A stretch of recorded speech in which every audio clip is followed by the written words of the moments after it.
하나님께서 오늘 우리들에게 주시는 말씀은 신약성경 요한복음 12장 24절의 말씀입니다. 내가 진실로 너희에게 이르노니 한 알의 밀이 땅에 떨어져 죽지 아니하면 한 알 그대로 있고 죽으면 많은 열매를 맺느니라. 아멘.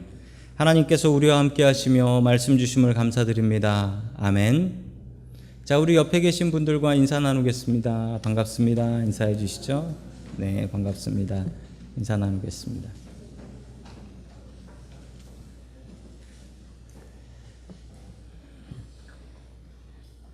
지난주에 광고 드린 대로 제가 지난 화요일 날 샌프란시스코 노회에 참석을 했습니다. 자, 제가 노회 가서 찍은 사진입니다.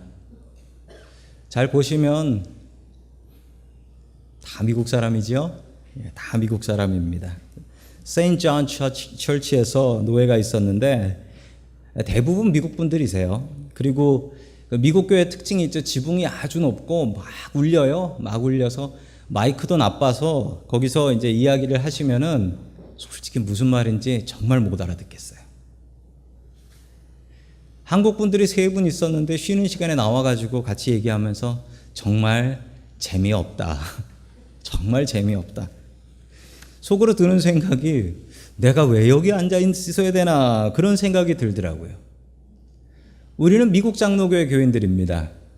우리는 왜 미국 장로교회에 속해 있을까요?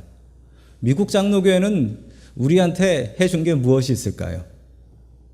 저희 교회에 비밀이 있습니다. 저희 교회 원래 침례교였습니다. 저희 교회 원래 침례교였어요. 그랬는데 미국 장로교회로 옮긴 것입니다. 저희 교회 처음 세웠던 분들은 침례교도 아니었고 구세군 분들이셨어요. 근데 왜 우리가 미국 장로교회에 들어와 있는 것일까요? 오늘 하나님의 말씀을 통해서 그리고 오늘 3명의 사람들이 나옵니다. 선교사님들과 또 장로님인데 그 이야기를 통해서 왜 우리가 미국 장로교회에 있는지 다시 한번 그 이유를 점검할 수 있기를 주의 이름으로 간절히 축원합니다. 아멘. 자, 첫 번째 하나님께서 우리들에게 주시는 말씀은 한 알에 썩는 밀이 되라 라는 말씀입니다. 한 알에 썩는 밀이 되라. 1884년의 이야기입니다. 뉴욕에 대학교를 졸업한 아주 부잣집 청년이 하나 있었습니다. 지금부터 한 120년쯤 전의 이야기죠. 아주 부자였는데 어떻게 부자였냐면 자신의 형님이 세계 최초로 타자기를 개발하셨어요.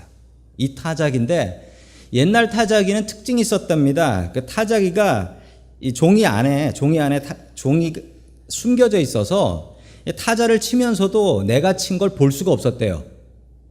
한 줄 밀려 올라오면 그때 볼 수 있는 거죠. 그랬는데 자기 형님이 개발한 타자기는 이 타자기는 타자 활자가 나와서 찍어줘서 내가 무엇을 찍는지 볼 수 있게 만들어준 세계 최초의 타자기였고 엄청나게 팔렸답니다. 그 타자기의 이름은 화면에서 보시는 대로 언더우드라는 타자기였습니다.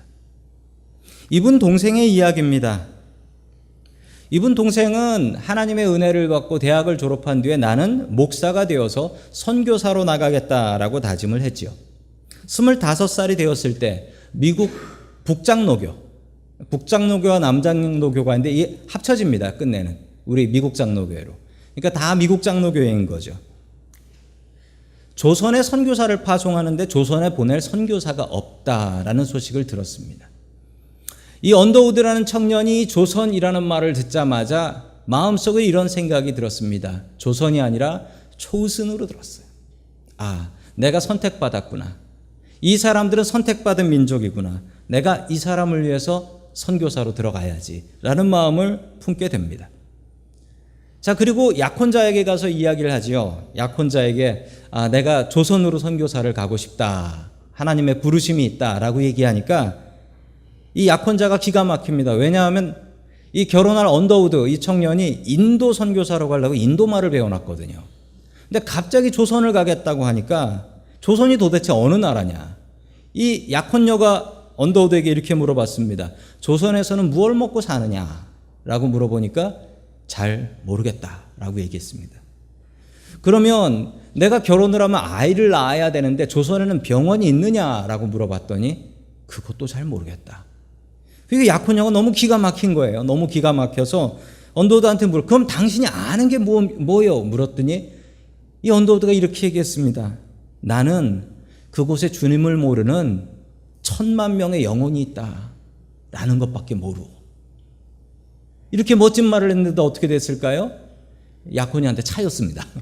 이렇게 멋진 말을 하고 약혼녀한테 차여가지고 혼자 한국에 들어오게 됐습니다. 그래서 1884년 12월 겨울에 이 샌프란시스코 항구에서 배를 타고 그리고 일본으로 들어갔다가 일본에서 다시 한국으로, 그 다음에 1885년 4월 5일 부활절 아침에 인천 제물포항을 통해서 한국에 들어갑니다. 조선 땅이었죠. 그리고 그는 마음속에 이렇게 기도했습니다. 하나님, 이 땅에 죽어가는 영혼도 이 부활의 아침에 부활하게 하여 주시옵소서. 그게 한국 최초의 개신교 선교사, 게다가 미국 장로교 선교사였던 언더우드 선교사님이 한국에 들어간 것이었습니다. 당시 조선에는 일본 사람들이 판을 치고 있었고 미국 선교사가 나가서 선교할 수 없었기 때문에 이 언더우드는 그 제중원이라는 병원이 있었습니다. 그 제중원이라는 병원에 교사로 들어가게 됩니다. 교사로 들어가서 이 약혼녀한테는 차였잖아요. 거기 가서 8살 많은 누님이죠. 호튼이라는 여자분을 만납니다. 그래서 결혼을 해요. 결혼을 해서 찍은 사진이 있습니다. 아이하고 같이. 결혼을 했는데 재미있는 에피소드가 있습니다. 이 한국에서는 그 결혼을 하면 신혼부부 그 신혼방을 어떻게 하죠? 신혼방에 이런 일을 하죠. 뭐냐면 구멍을 뚫어가지고 이렇게 봅니다. 결혼을 해서 신혼방에 들어갔는데 기절을 하게 그냥 아줌마들이 구멍을 뚫어가지고 어떻게 있나, 이렇게 저 양놈들은 어떻게 지내나 이렇게 뚫어가지고 보더랍니다. 기가 막혔죠.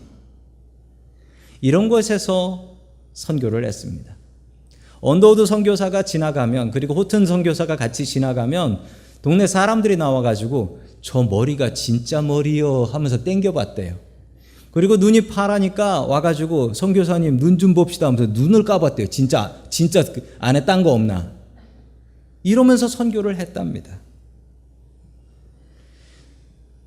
언더우드 선교사님의 집입니다. 광화문에 있는 집인데 아주 크고 좋지요. 이 선교사가 저렇게 좋은 집 써도 되나? 그런데 저 선교사님이 저 집을 바꿔서 저기에 교회를 세웁니다. 그게 1887년 2년 뒤에 세워진 교회인데 장로교 처음으로 세워진 교회인 세문안 교회입니다. 제가 한국 가서 그 앞을 지나가 봤는데 예전하고 다르게 새로 리모델링해서 아주 아름다운 건물을 지었습니다. 저게 이름이 언더우드 교육관이라고 적혀 있어요. 언더우드 선교사님 집 자리였거든요. 아름다운 교회가 되었습니다. 1895년 10년 뒤지요. 10년 뒤에 을미사변이라는 일이 일어났습니다. 일본 군들이 경복궁으로 쳐들어왔고 경복궁, 그 왕궁이죠. 왕궁에 있었던 명성황후를 잡아내서 그 명성황후를 칼로 찔러 죽이고 그리고 명성황후에게 석유에 불을 붙여서 태워버렸습니다. 말도 안 되는 일이 벌어진 것입니다. 어떻게 한 나라의 국모를 이런 식으로 죽일 수가 있겠습니까? 고종 황제가 이 사실을 알고 두려움에 벌벌 떨었습니다. 경복궁에 명성황후가 있는 것을 누군가 고발했고 고자질을 했고 그리고 그 많은 여자들 중에 이 여자가 명성황후다라고 고자질한 친일파가 있었기 때문에 가능했던 일이었기 때문입니다. 고종은 누군가가 자기의 먹을 것에 음식에 독을 타서 죽일 것이다 라고 생각하며 밥을 못 먹고 있었습니다. 고종 황제가 유일하게 믿고 의지했던 사람은 언더우드 선교사였습니다. 미국 선교사를 불러달라. 미국 선교사를 불러달라. 언더우드 선교사가 고종 황제를 만나보니 밥을 못 먹어서 죽어가고 있더라고요. 두려워 떨며. 그래서 이 언더우드 선교사가 결심을 합니다. 내가 밥을 준비해서 보내드리겠습니다. 대신 아무도 건드리지 못하게 자물통으로 채워서 보내겠습니다. 황제여, 여기 열쇠가 있으니 음식이 오면 열어서 드시면 됩니다. 그래서 쇠로 만든, 철로 만든 상자에 뚜껑을 달고 거기에 자물통을 달아가지고 고종 황제한테 음식을 직접 준비해서 배달을 했습니다. 이게 한국 최초의 철가방 배달이다라는 이야기도 있는데, 이 철가방을 지금 못 찾아서 난립니다. 이걸 좀 갖고 계신 분은 꼭 반납을 해달라고 하더라고요. 이렇게 해서 황제를 살려놨습니다. 참 안타까운 사실 하나가 있습니다. 그 당시에 미국은 일본과 너무나 친했습니다. 그래서 좋았던 점은 언더우드 선교사를 일본 사람들이 건드릴 수가 없었어요. 일본하고 미국이 친했으니까. 심지어 더 험한 일이 벌어집니다. 카스라 테프트 밀약이라고 하는 밀약인데, 미국이 일본하고 손을 잡아요. 전쟁 전의 얘기입니다. 태평양 전쟁 전에 미국이 일본하고 손을 잡아서 미국은 하와이하고 필리핀을 차지한다. 대신 일본은 조선을 차지한다. 이것을 서로 보장한다. 라는 말도 안 되는 조약을 미국과 일본이 맺습니다. 미국 선교사님들이 활동을 하지만 조선에서 조선을 위해서 일할 수는 없는 것이었습니다. 그러나 언더우드 선교사님은 달랐습니다. 미국 장로교 선교사였기 때문입니다. 미국 장로교에 참 놀라운 무서운 특징이 하나 있는데, 이 미국 장로교 교인들은, 그리고 거의 노예에 가서 만나는 목사님들이나 장로님들은 우리는 미국 사람이라는 자부심이 있지만 우리는 미국 사람보다 하나님 나라 사람이라는 자부심이 더 크다. 이런 무서운 생각을 가지고 있어요. 미국 정부를 반대해서라도 우리는 조선을 살린다. 우리는 미국 정부를 반대해서라도 조선을 독립시킨다라는 마음을 가지고 미국 선교사님들이 한국에서 활동을 하셨습니다. 우리가 갈 나라는 미국이 아니라 하나님 나라라는 거예요. 저는 미국 장로교의 이런 정신이 참 좋습니다. 미국 장로교회는 누구를 위한 것이 아니라 하나님 나라와 정의를 위한 교단이기 때문입니다. 언더우드는 속으로 생각하기에 이 나라가 독립하려면 사람을 키워야 되는데, 사람을 키우려면 근대적인 대학이 있어야 된다. 대학을 세워야 된다. 그래서 한국 최초로 대학을 세우죠. 그 대학이 여러분들이 아시는 연세대학교입니다. 저 앞에서 이 언더우드 가족들이 다 같이 사진을 찍었습니다. 저도 마침 그 학교를 졸업을 했는데, 이 학교에 가서 제가 낭패를 당한 일이 하나 있습니다. 이 학교에서 그 제2외국어 세컨드 랭귀지를 필수로 해야 되는데, 저는 고등학교 때 일본어를 해가지고 갔거든요. 일본어를 해가지고 갔는데 가보니까 일본어가 없어요, 선택에. 다른 말을 선택해야 되는 거예요. 끝내 제가 독일어를 선택했는데 제가 너무 답답해서 학교 사무실에 찾아가서 물었습니다. 아니, 왜 일본어가 없냐고. 그랬더니 그 담당하시는 분이 저한테 이렇게 얘기했습니다. 저희 학교는 생긴 이래 일본어과는 없습니다. 일본말은 외국어로 인정하지 않습니다. 이런 황당한 대답을 하더라고요. 그래서 제가 과감하게 독일어를 선택해서 제 인생에 딱 한 번 받은 C를 받았습니다. 지금도 가슴에 사무쳐요. 근데 학교가 그런 생각을 갖고 있더라고요. 왜냐하면 언더우드 선교사가 이 나라 살리기 위해서 만들었는데 일본어과는 안 된다라는 거예요. 지금도 없어요. 지금도 없습니다. 언더우드 선교사님의 아들 원한경 씨. 한국 이름이 다 있어요. 원한경 씨. 이분은 1951년 한국 전쟁 때 부산에서 피난민에게 먹을 것 주고 구호하다가 심장마비로 하늘나라 가셨습니다. 이분은 돌아가시기 전 미군들이 제암리에서 민간인들 학살한 사실을 알고 이 사실을 전 세계에 알립니다. 저 사람 미국 사람이에요. 미국 사람이 미군들이 잘못한 걸 전 세계에 알렸어요. 3대 원일한, 저분은 목사님이세요. 미국 장로교 목사님이신데 저분은 한남대와 배제대를 세우셨습니다. 광주 학살을 알고 그 광주 학살을 전 세계에 알렸다가 전두환 대통령에게 추방당했습니다. 저분들이 어느 나라를 위해서 산 분들 같습니까? 미국 사람들입니다. 그런데 철저히 조선을 위해서 살았던 분들이었습니다. 1916년 언더우드 선교사님이 하늘나라에 가시는데 미국에 오셔서 미국 병원에서 돌아가세요. 뉴저지에서 돌아가셨습니다. 이분의 소원이 이것이었습니다. 내가 죽으면 나를 조선에다 묻어다오 라는 소원이었습니다.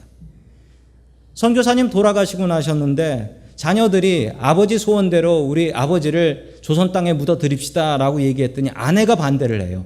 아까 그 8살 많은 그분이 반대하면서 뭐라고 얘기했냐면 너희 아버지 조선에 묻을 돈이면 그 돈으로 조선에 학교를 하나 더 세운다. 절대 안 된다. 그 반대해서 뉴저지에다 묻어드렸어요. 그렇지만 이 어머니가 돌아가시고 나서 자식들이 어머니와 함께 그냥 한국으로 합장해서 옮겨버렸습니다. 지금 합정동 양화진 묘지에 계십니다. 고집 부리면 안 돼요. 한국 장로교와 한국 개신교를 처음 시작한 분은 우리 미국 장로교 선교사님이었던 언더우드 선교사님이었습니다. 우리 요한복음 12장 24절 말씀 같이 읽겠습니다. 시작. 내가 진정으로 너희에게 말한다. 미랄 하나가 땅에 떨어져 죽지 않으면 한 알 그대로 있고 죽으면 열매를 많이 맺는다. 아멘. 미랄 하나가 땅에 떨어져서 썩으면 많은 열매를 맺는다라는 것입니다.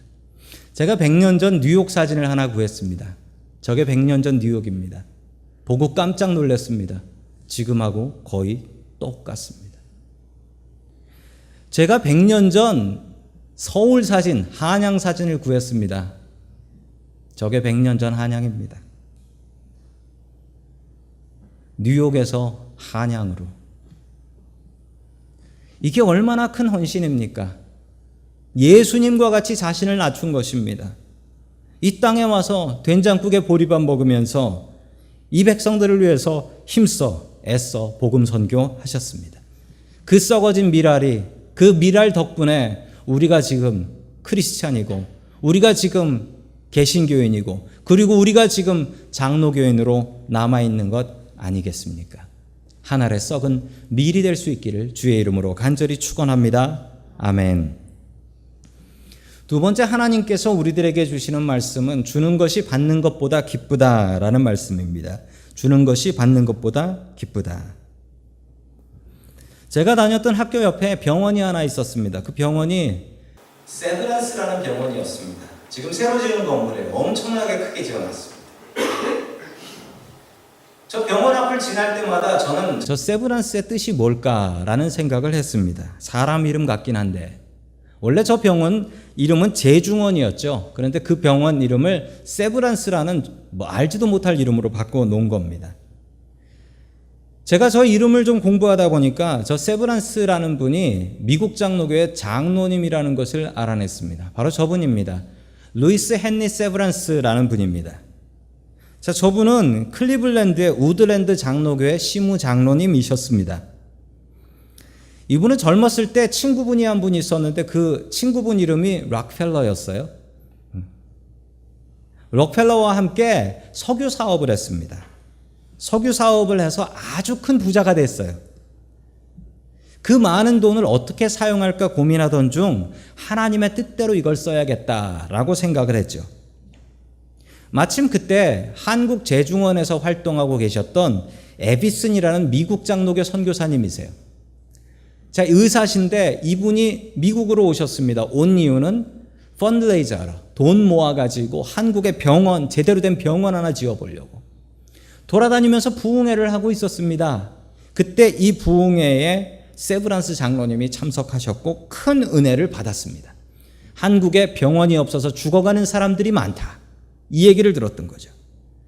그리고 부흥회를 마치고 나서 저 에비슨 선교사님을 찾아가서 장로님이 그 자리에서 내가 헌금 만불하겠습니다. 그리고 필요한 만큼 언제나 얘기하십시오. 지금 만불 아닙니다.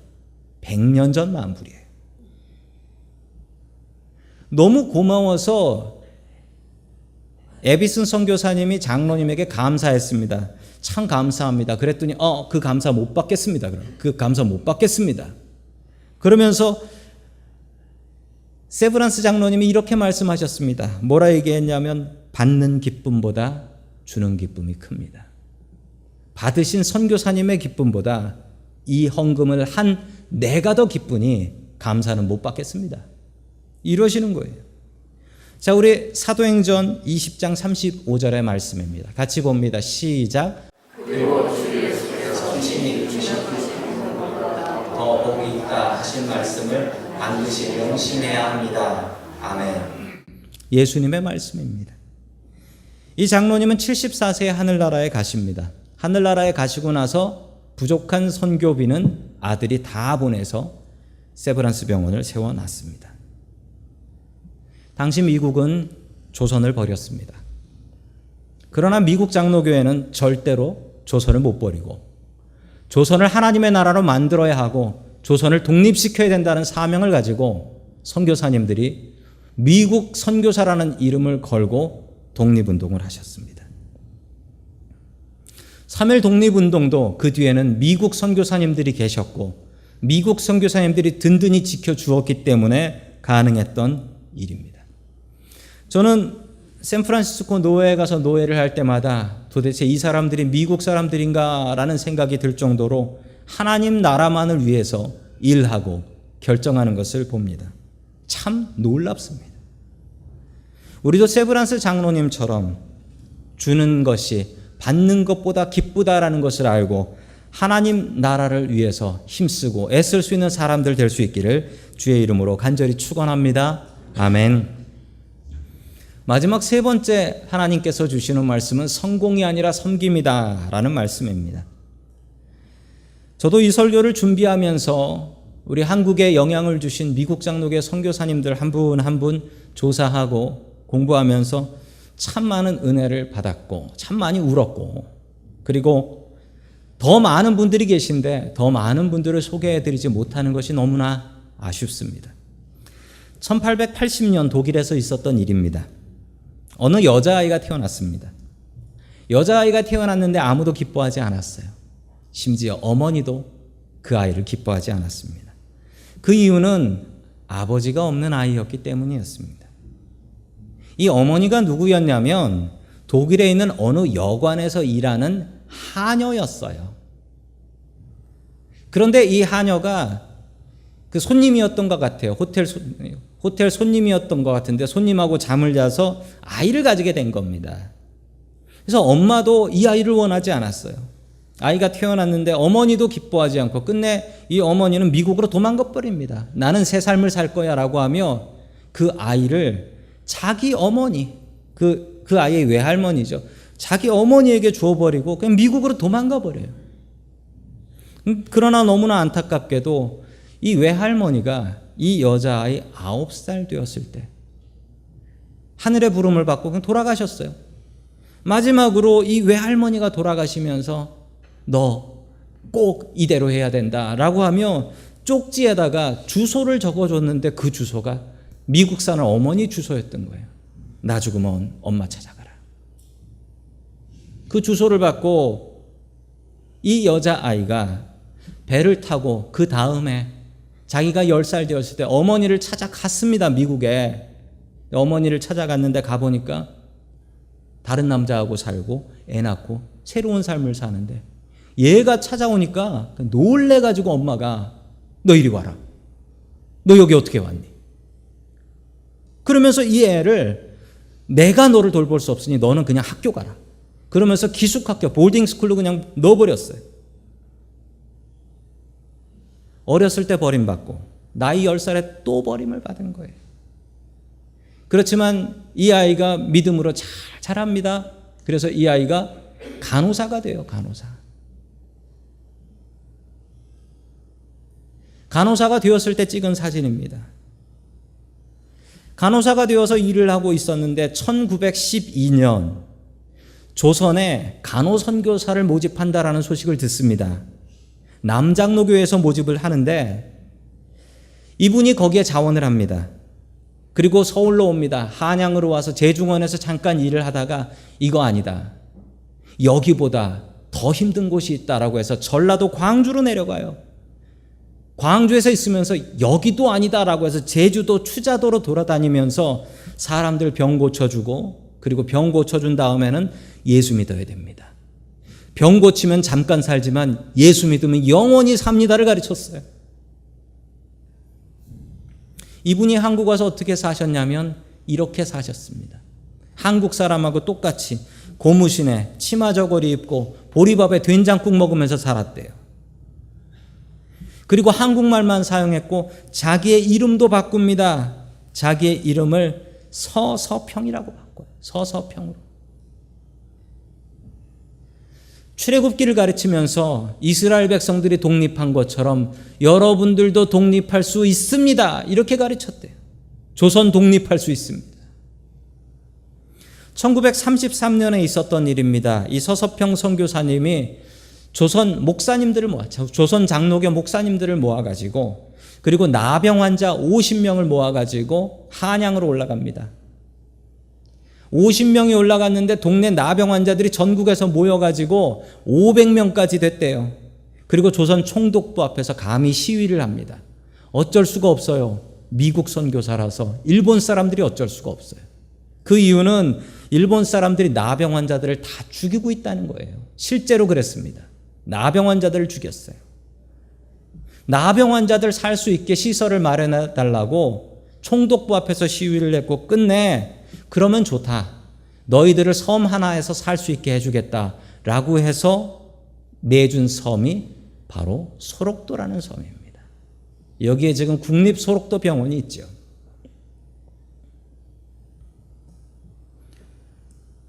돌아가실 때까지 14명의 고아를 입양하고 돌아가실 때까지 과부 38명하고 같이 살았답니다. 그 다음에 1934년 영양실조로 돌아가세요. 선교사님이 영양실조로 돌아가셨는데 이 돌아가신 선교사님 관을 메고 장례식을 진행하는데 누가 얘기도 하는데 광주 사람들이 다 모였대요. 그리고 그 광주 사람들이 그 관을 따라가며 어머니 하면서 울었답니다. 어머니 하면서 울며 따라갔대요. 이게 광주 최초의 시민장이라고 합니다. 이분 서서평 선교사님의 책상 앞에 써져 있었던 글 하나를 소개해 드립니다. 이렇게 붙어 있었더랍니다. 성공이 아니라 섬김이다. 성공이 아니라 섬김이다. 우리 마태복음 20장 28절의 말씀 같이 봅니다. 시작. 인자는 섬김을 받으러 온 것이 아니라 섬기러 왔으며 많은 사람을 위하여 자기 목숨을 몸값으로 치러주려고 왔다. 아멘. 주님의 말씀입니다. 서서평 선교사님은 평생 그렇게 살다가 영양실조로 돌아가셨습니다. 참 자랑스러운 미국 장로교회 선교사님들이십니다. 그리고 지금도 전 세계에서 미국 장로교회 선교사님들은 미국이라는 나라를 등지고 그 나라를 위해서 그리고 하나님 나라를 위해서 최선을 다해서 섬기고 계십니다. 제가 가끔 샌프란시스코 노회에 가면 저를 반갑게 맞아주시는 모르는 분들이 있습니다. 주로 노인분들이세요. 저한테 반갑게 찾아오셔서 이렇게 묻습니다. 한국에서 왔냐고. 그래서 한국에서 왔다고. 한국 사람이라고. 그럼 더 반가워해요. 그래서 왜 이렇게 반가워하냐라고 했더니 우리 교회가 100년 전에 한국에 교회를 세웠어요. 우리 아버지가 50년 전에 한국에 선교사로 가셨어요. 그분들은 그냥 제가 노회에 앉아 있는 것만 해도 너무 신기하신 거예요. 우리가 선교를 해서 이런 결과가 있구나. 우리가 선교한 열매가 이렇게 맺혀지는구나. 그분들이 그냥 저만 보면 너무 감사해 하시더라고요.